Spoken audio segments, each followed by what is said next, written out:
नमस्कार दर्शक बंधु आपण मानक भल पाइबा स्वरूप मो चैनल को गोटे गोटे सब्सक्राइब करंतु। महिला माने विकास सारथी सुभद्रा चतुर्थ किस्ती अर्थ राशि प्रदान।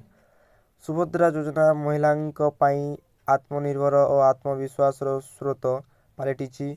महिला माने एबे आउ निर्वाचन सभार फांका चौकी भर्ती करिवार माध्यम नुहंती। सेमाने समृद्धि ओडिशार मूलाधार। पुरी थालगाणी अनुष्ठित सुभद्रा चतुर्थ किस्ती प्रदान उत्सव में मुख्य अतिथि भाव जोगदे यह कहते मुख्यमंत्री मोहन चरण माझी। चतुर्थ किस्ती 1,12,12,665 जन को समुदाय 5,106,33,25,000 टंकार सहायता डीबीटी माध्यम प्रदान करा जायछि। सेहिभली पुरीर 4,20,854 जन सुभद्रा चतुर्थ किस्ती पाइछन्ति।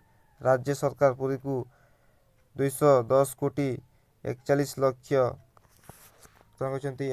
आज एमती किसी सुभद्रा योजना को नहीं तो समस्ते सुभद्रा योजना महिला दिवस दिन ही मुख्यमंत्री प्रदान करते समस्त अकाउंट रे वर्तमान सुभद्रा योजना पड़ सारी। तो एमती इनफॉरमेशन पाइबा चैनल को सब्सक्राइब करते। धन्यवाद।